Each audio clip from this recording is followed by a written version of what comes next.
코로나19 이후 우리는 우리의 일상을 되찾았다고 생각해도 될까요? 생존의 비밀 책에서는 코로나19 이후에 더 큰 병이 온다고 이야기를 하고 있는데요. 그 소식에 대해서 한번 들어볼게요.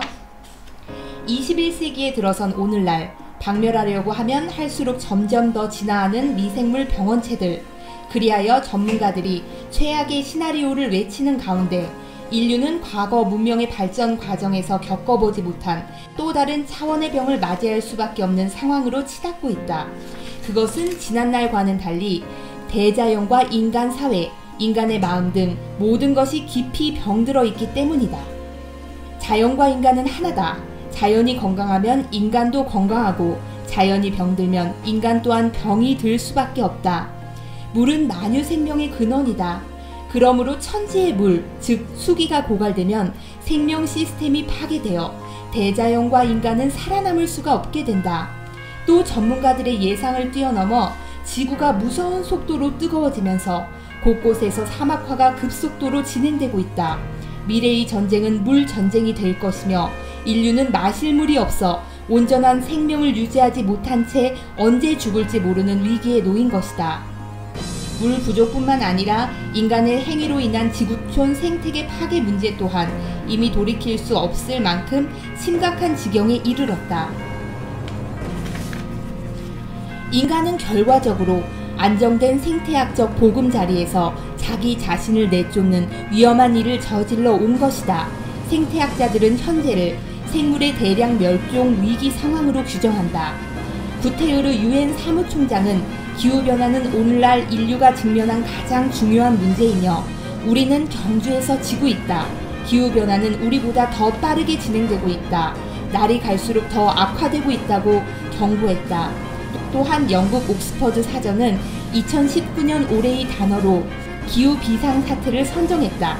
지구가 기후변화 상황을 되돌릴 수 없는 시점인 티핑 포인트를 지났다는 주장마저 과학자들에게서 나오고 있는 실정이다. 지구가 암에 걸려서 인간뿐만 아니라 이 땅에 살고 있는 모든 생물이 병들지 않을 수 없는 최악의 상황으로 치닫고 있다. 전쟁, 자원남용, 대량 학살, 기술에 대한 맹신, 화석 연료 중심의 기술 등 지금까지 인류가 번영을 위해 선택한 것들이 다음 천년에는 지속 불가능하다는 것이 명백해졌다. 그러므로 인류가 살기 위해서는 행동을 바꾸고 신념 체계를 바꿔야 한다는 것이다. 필자는 지금 인간이 사는 지구 환경이 병들었다는 이야기를 하고 있다. 그렇다면 그 근원적인 이유는 무엇일까?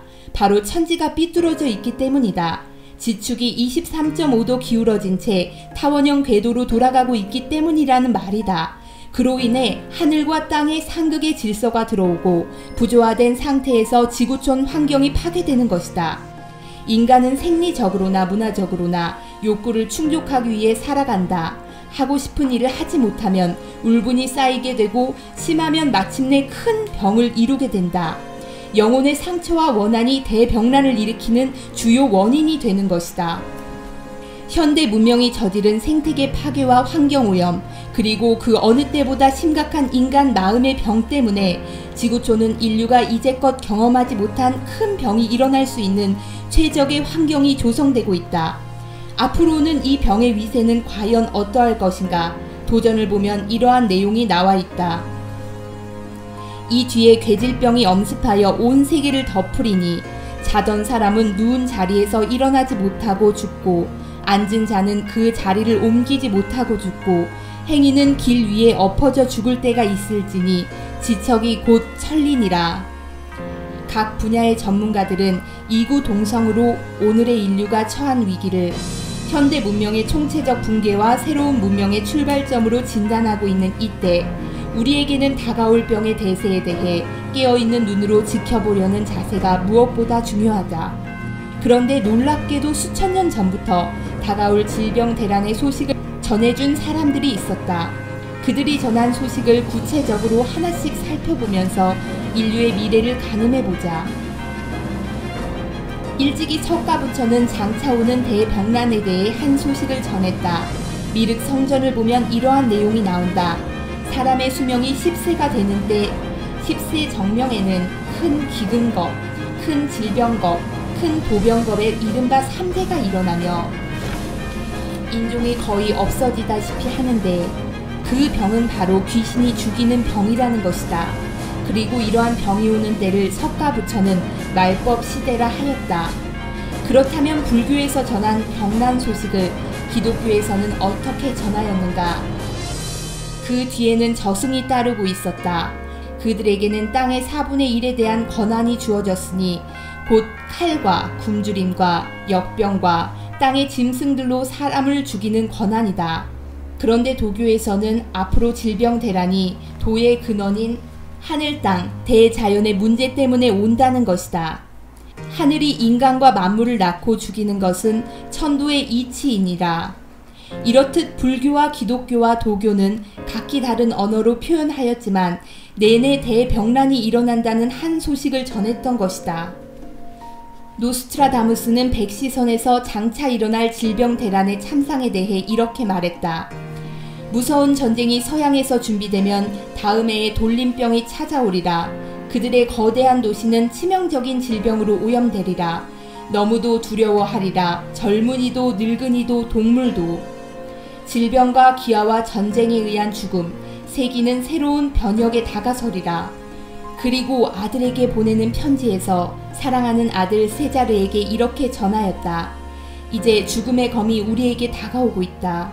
그것은 지금까지 있었던 어떠한 것보다도 더 무서운 질병과 전쟁, 그리고 기근이 될 터인데. 그런데 신기하게도 노스트라다무스와 동시대의 지구 반대편 조선 땅에서 태어난 철인 남사고도 괴질병 이야기를 하였다. 괴상한 기운으로 중한 병에 걸려 죽으니 울부짖는 소리가 연이어 그치지 않아 과연 말세로다. 이름 없는 괴질병은 하늘에서 내려준 재난인 것을 그 병으로 알아 죽는 시체가 산과 같이 쌓여 계곡을 메우니 길조차 찾기 힘들더라. 남사고는 앞으로 오는 병이 이름 없는 괴질병이며 하늘에서 내려준 재난이라고 표현했다. 하늘의 신도 차원에서 일으키는 병이라는 것이다.